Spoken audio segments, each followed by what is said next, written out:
Creativity is about thinking differently. It's about looking at something and thinking differently about it. And it often comes in the form of the combination of things that have existed before but no one's put together. The Apple iPod, when it was first introduced, was a combination of a small hard drive and a computer chip and a screen. No one had ever put it together quite that way. Innovation occurs when you put a creative idea into action.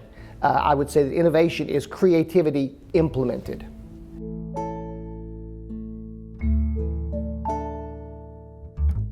When I first told my colleagues from general industry that I was working with healthcare around innovation, they said, "Oh, that's a wonderfully innovative industry, isn't it?" And I was kind of surprised that they thought that way, but then I realized that yes, when you think about pharmaceuticals and surgical technology and diagnostic technology, massive amounts of innovation and lots of processes for making that happen. What lags is the service delivery process. We often take 21st century technology and embed it in a service delivery flow that really hasn't changed since the 1960s or 70s, has it?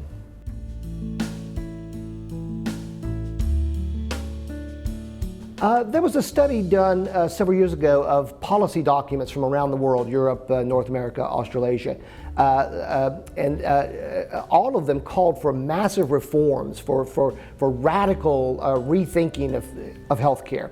And that requires thinking differently. It's not just doing a little bit better with what we're already doing, but can we really rethink how we're going to care for an aging population?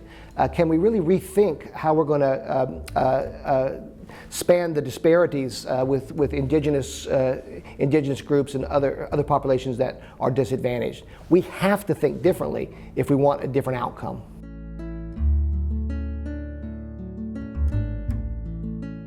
There are lots of models for the creative and innovation process. One that I like that's very simple is one that I and some colleagues in the National Health Service in England developed several years ago. It has three basic steps. The first step is stop before you start. We often dive into what we think the problem is, and it isn't actually the problem. Secondly, once you really understand the problem that you've got, you need to generate lots of ideas. Creative thinking is about coming up with many ideas, some of which might not be all that good, but they spark other thoughts. And then finally, you have to select, test, and develop some of those ideas. Taking a few of those ideas and saying, now how could we do that in practice? And that might involve using plan, do, study, act cycles from the improvement world, or all sorts of implementation strategies.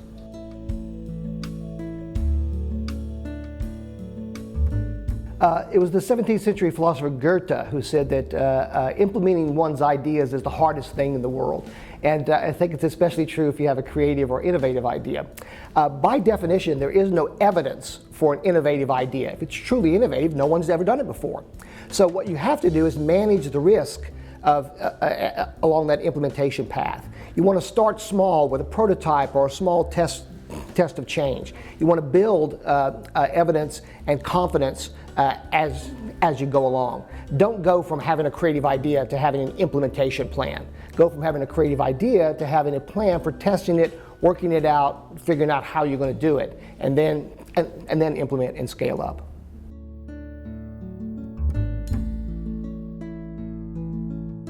My favorite recent example of a well-implemented innovation in healthcare comes from an organization in the States that I work with called MedStar Health. They provide healthcare in the Washington, D.C., Baltimore area of the United States. And the innovation is what's called total elder care.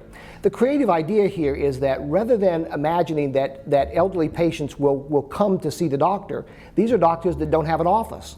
In fact, they're not just doctors, they're multidisciplinary teams, nurse practitioners, social workers, and others, and they provide care for the elderly in the home. And they don't just provide care for the elderly, because the elderly have a support system of family and friends, and so they engage the whole network of people around that person. Do you see how many paradigms they're breaking in the way we traditionally think of the single patient? They come to see us, we just take care of them, they see the doctor. No, it's a completely different way of thinking.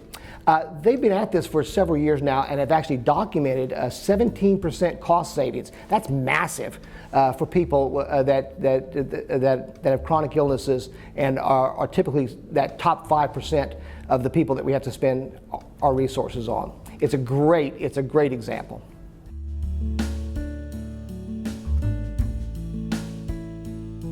There's lots of emphasis these days on patient safety, improving the patient experience. The Virginia Mason Medical Center that I work with in Seattle talks about the pursuit of the perfect patient experience.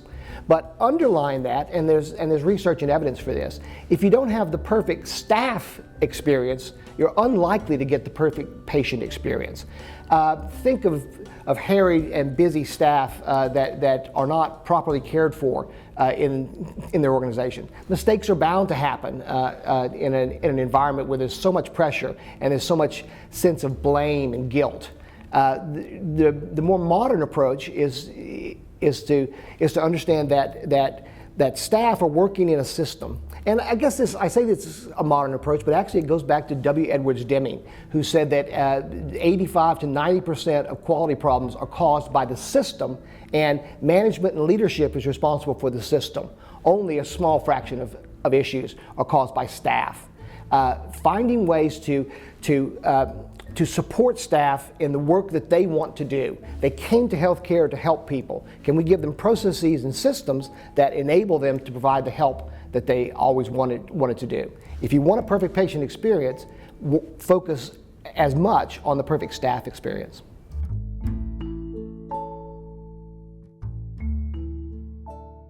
Have you ever had the experience of something happening and you or a colleague says, yeah, that happens all the time? Well, if it happens all the time, why do we let it continue to happen?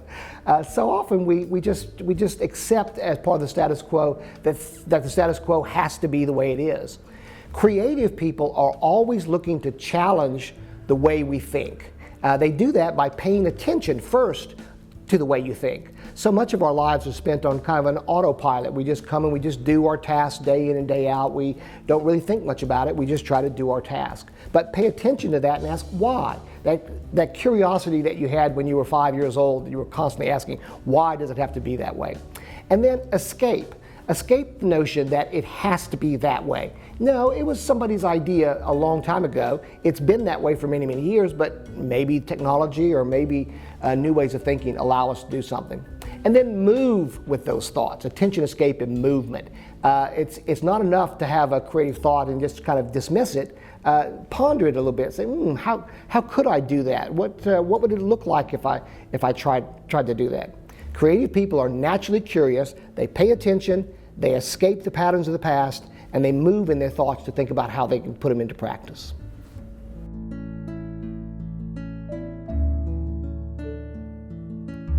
The question of whether innovation and lean thinking can coexist is one that I've explored in a book that I recently wrote about the Virginia Mason Medical Center in Seattle. The answer is absolutely yes. Lean thinking focuses on producing standard work, and some people think, well, if you have standard work, then you're anti-creative. But actually, if you have standard work, you at least know how you're doing it now. Then you can pay attention to how you're doing it now. You can escape and imagine, are there other ways of doing it, and move to try some new things. If you have standard work and you test a new idea, it's easier to tell whether the new idea works. If what you have now is variability, everybody does it a different way, and you try to test a new idea, it's difficult actually to tell whether the new idea is better or worse because there's so much noise in the data. Once you have an innovation and you've proven that it works, that it's better, now you can make that the standard work. Because if it's better, you want everyone to do it that way. And then that will go on to another cycle for somebody else to challenge it a little bit later down the road to come up with another innovation. And then we may another set of standard work and another innovation. What I'm trying to draw here is an upward spiral of quality and effectiveness.